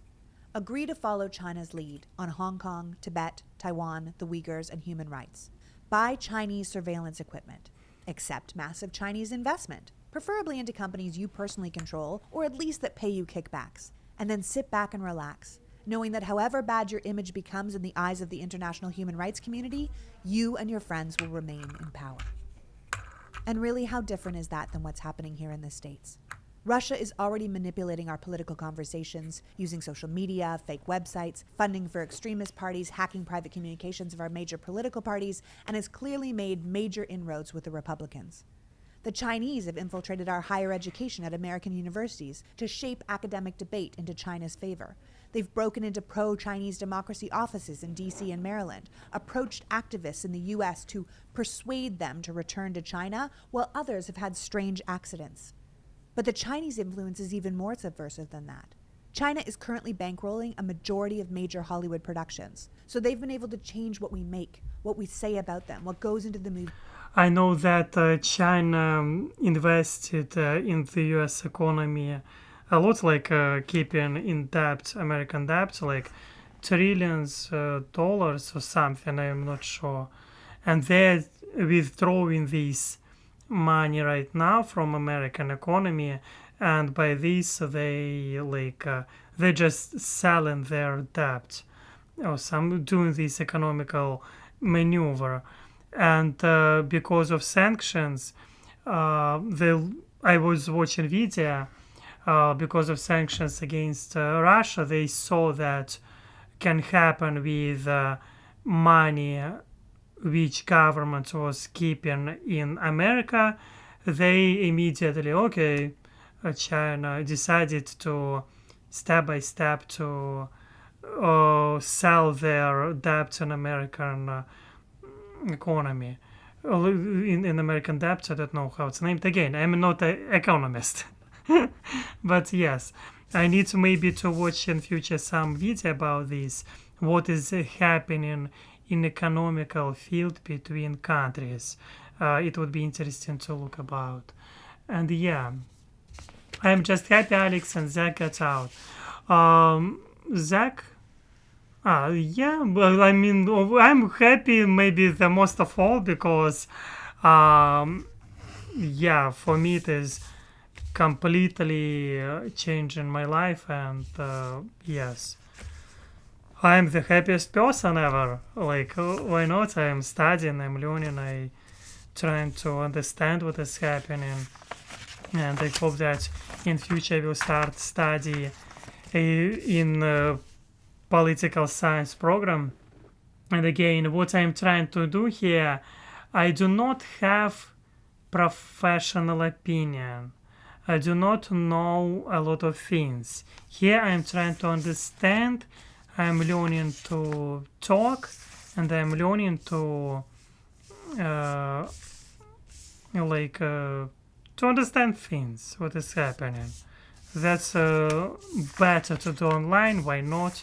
To see your mistakes and everything what I told, you can immediately to push, to forget immediately and to not take this seriously, because I'm not expert.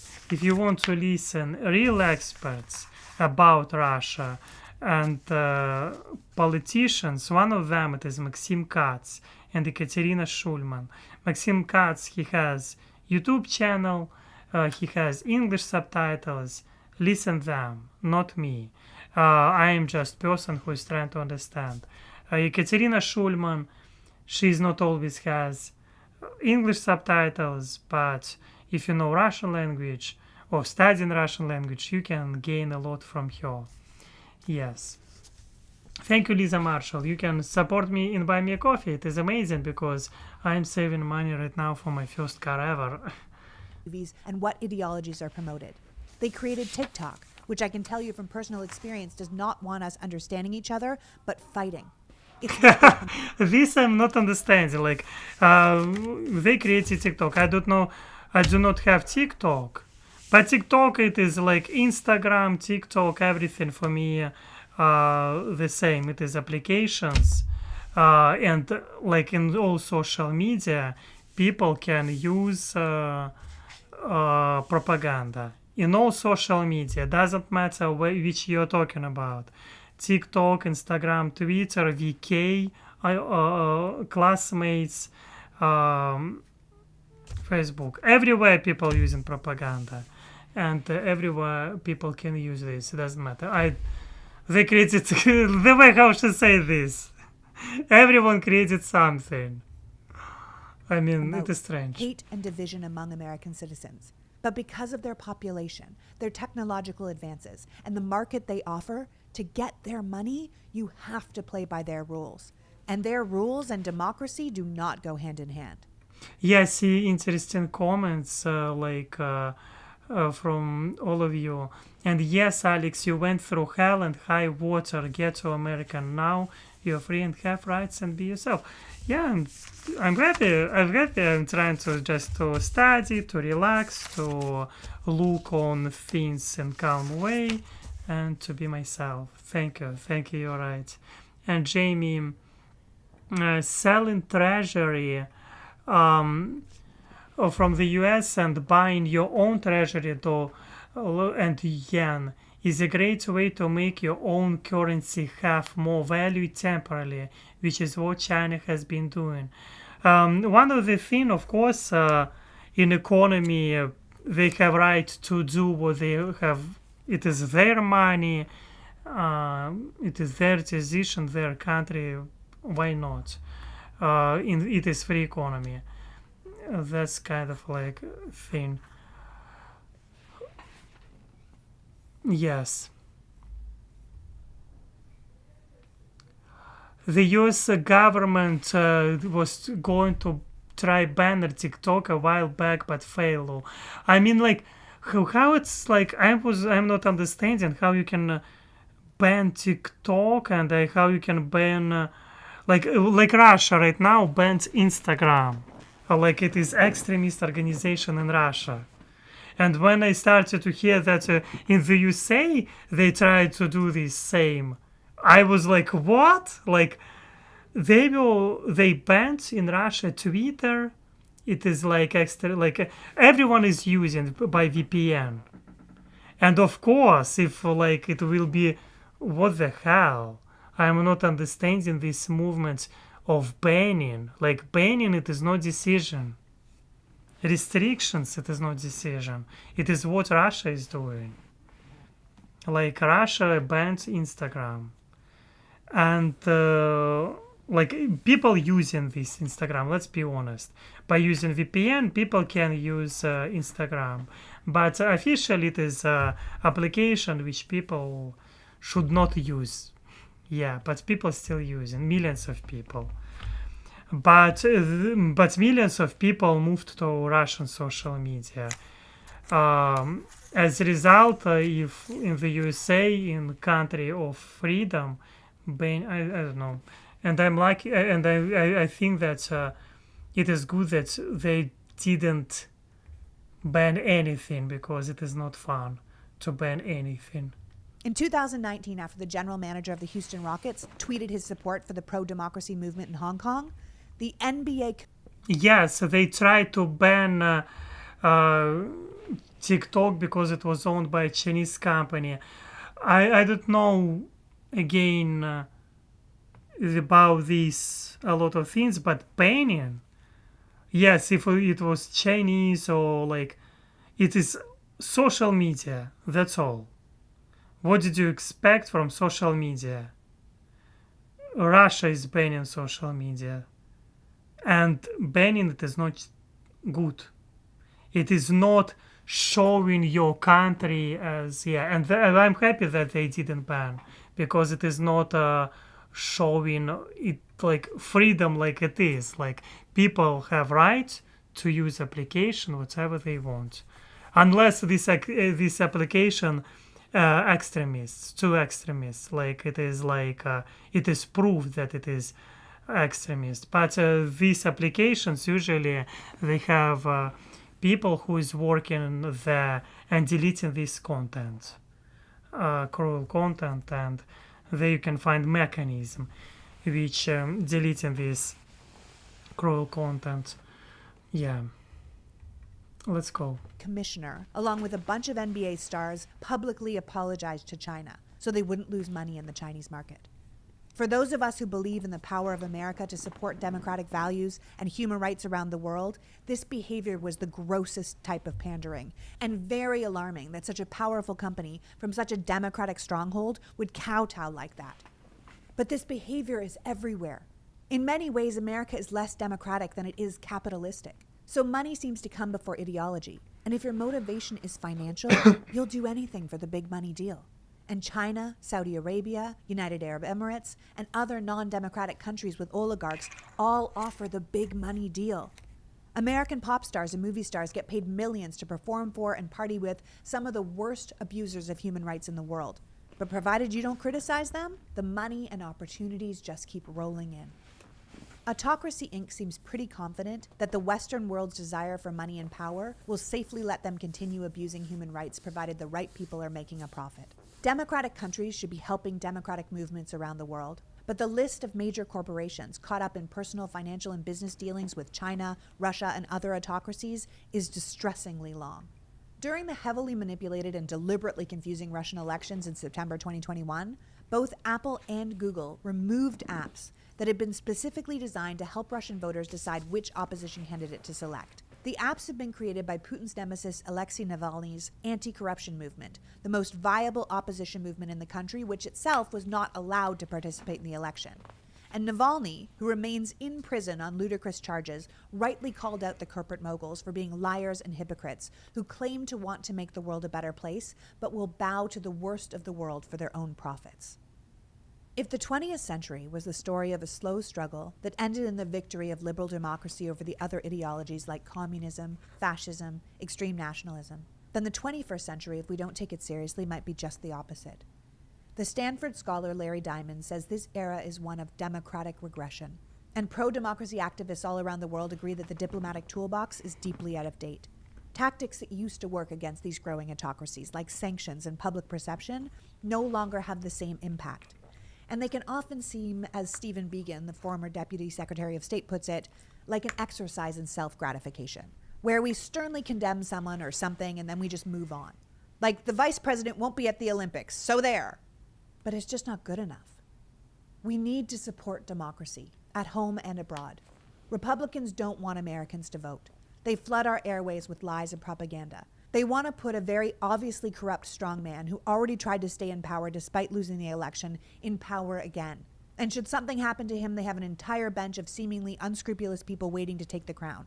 We cannot pretend that the autocracy that is rising around the world, that is funded and protected by the leaders of Autocracy Inc., like Russia and China and Saudi Arabia, aren't all in for supporting the end of American democracy.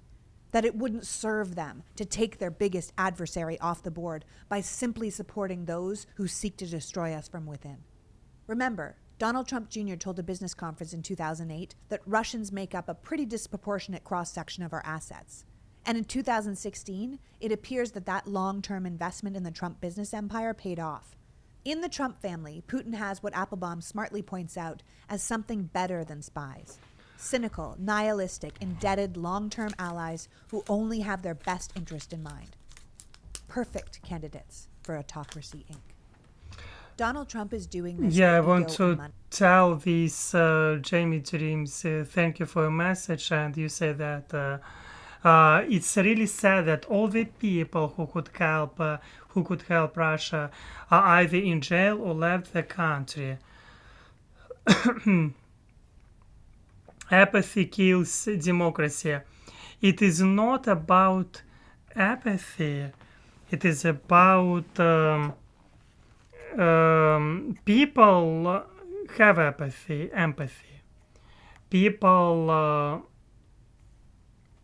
just tired.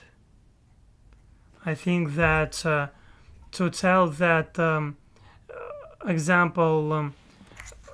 Russian people that do not have, like, inside of Russia you can find a lot of people who didn't like this and do not like this. It is impossible for all people who do not like what is happening in Russia to move abroad. Just impossible. Quality of life talking for itself. Prices increasing and inflation high. And Russia spending much more money in budget than... apathy kills democracy in the US. I wasn't very clear. You was talking about the USA. I was talking about Russia because there was a message about Russia. And that's why I'm talking people in Russia. They had protests. I want to finish anyway my thoughts. They had protests. I was in protests. Just people tired after some time. People can be tired even after, like when war is going on and people already tired from war. And after some time, they already accepting this reality. Okay. The logic of people who is living in Russia like this. Okay, war is going on. It will be long.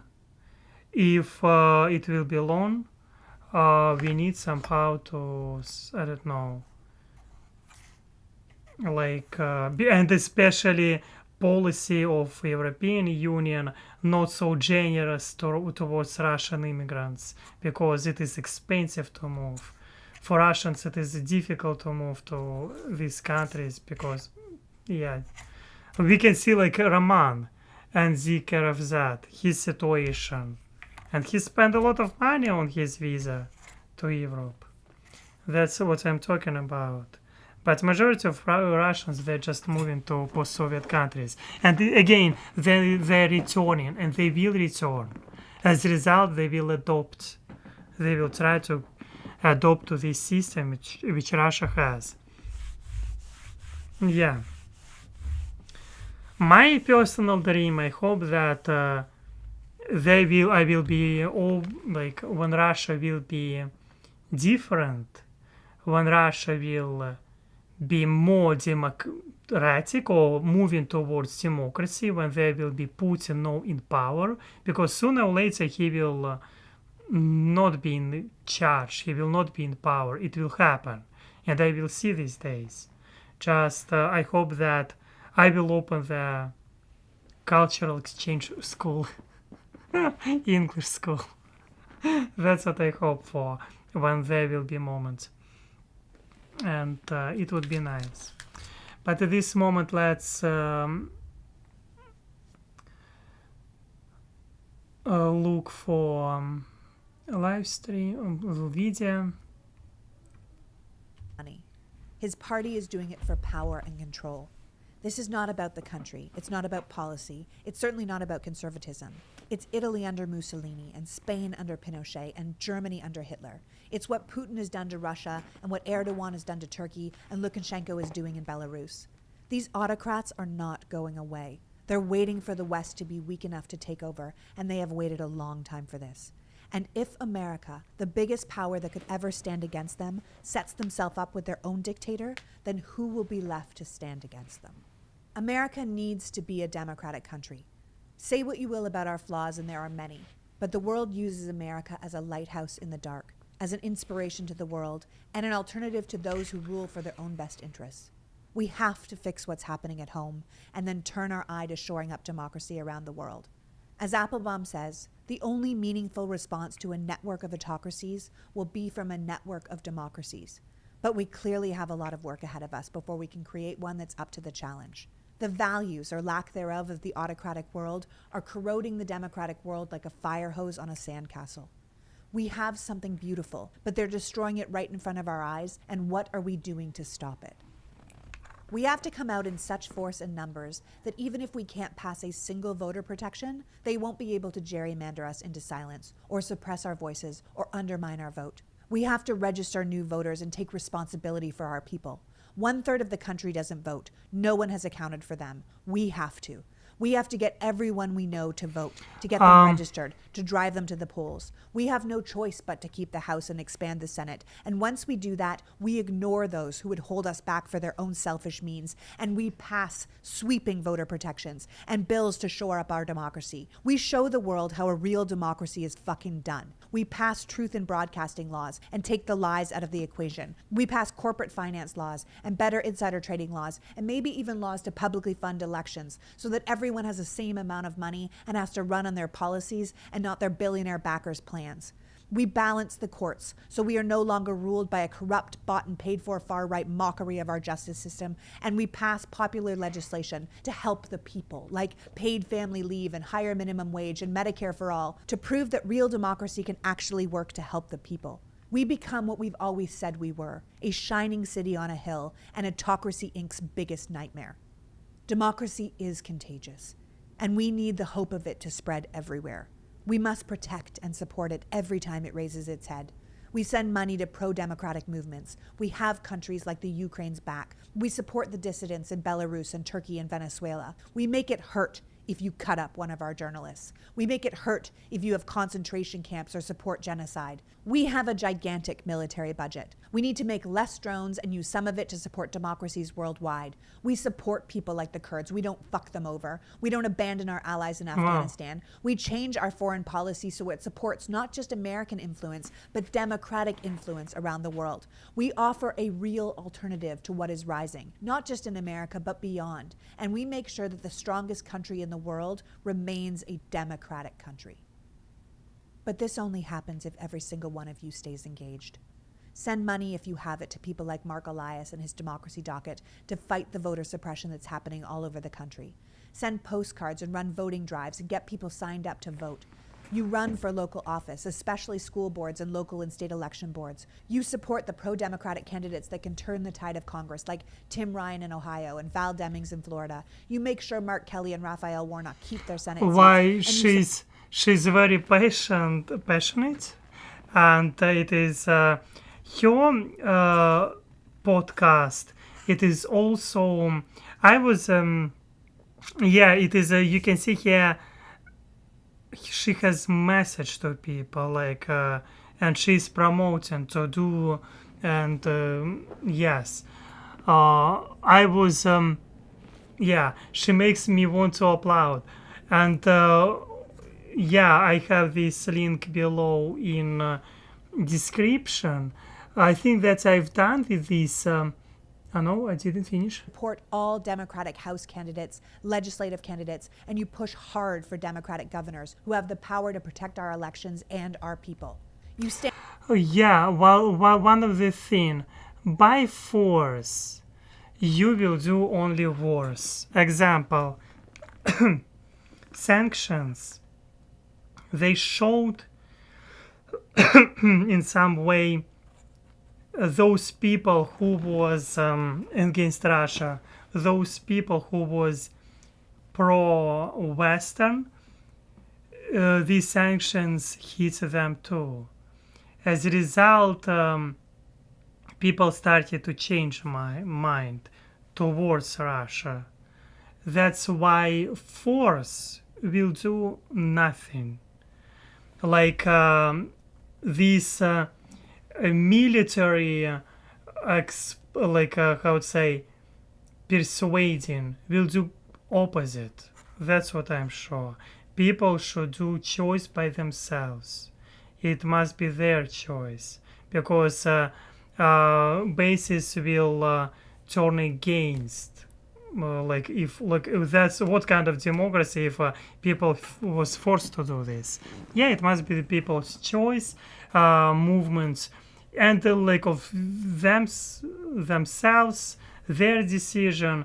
And to be honest, no country in the world can to force anyone to live like you must live like this, and who will do this? Nobody will be able to do this.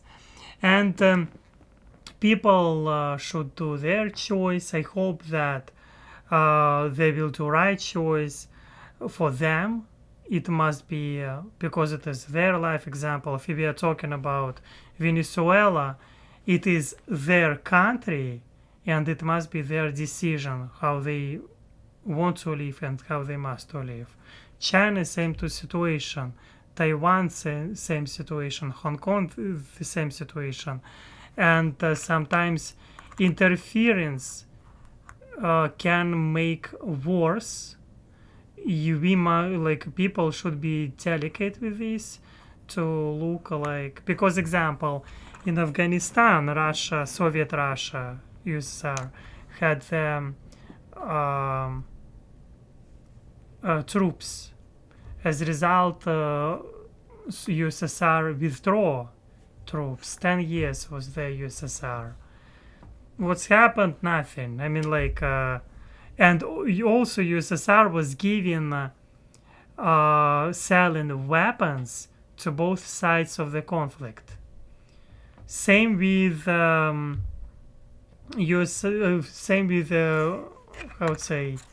with America. America withdraw troops after 20 years. What's happened? Nothing. Conflicts, these military bases, they not always. People should do this choice by themselves. Yes, honestly, no one should tell country how to be, but when they invade others and we asked for help, then we should. Yes, it is true. That's what I'm talking. If one country bullying another country, it doesn't matter which country it is. It doesn't matter around the world. This country must be stopped. If we are talking about Russia, Russia must be stopped. And at least there must be some lesson. If we are talking about China, about Germany, about Brazil, any country around the world, it must be stopped. Anyway, this was interesting live stream, and I see message from Heather. She has an eye-opening podcast on Project 25 that you all might like to check out. If you don't want to watch your podcast, Politics Girls, do a Google search on Project 2025. Thank you, Heather, for this. I will definitely watch her podcasts in future, and it looks interesting for me. With some things like probably she doesn't know inside like policy between Belarus and Russia well. That's why some of her points questionable, because she said that they're not friends. I believe that kind of they're friends, Putin and Lukashenko. I'm sure about this, but it is not crucial. Some with many things I agree with her. Yes. Anyway, for me it was interesting live stream. A little bit difficult in a way that she was talking fast, but it was enjoyable. It was enjoyable for sure. I tried to understand a little bit more about autocracies and her opinion. Again, what I said from my personal, like my words, you can forget immediately. Who knows, tomorrow I will change my opinion. But why you need to forget? Because I'm trying to understand here, I'm trying to learn. That's why my advice for you to forget about this. And yes, thank you all of you for your support. Also, you can leave your likes. You can help me on Buy Me a Coffee. I'm trying to save money for my first car ever. And thank you for your amazing messages. I hope that everywhere will be peace. I am for peace, and I am for cultural exchange. That's why I want to understand a little bit political science, because it has huge influence on our cultures too. And yes, thank you. You're amazing. You're enough. You're wonderful. Try to be yourself always. I'm hugging you, wishing you all of the best, and as always, see you next time.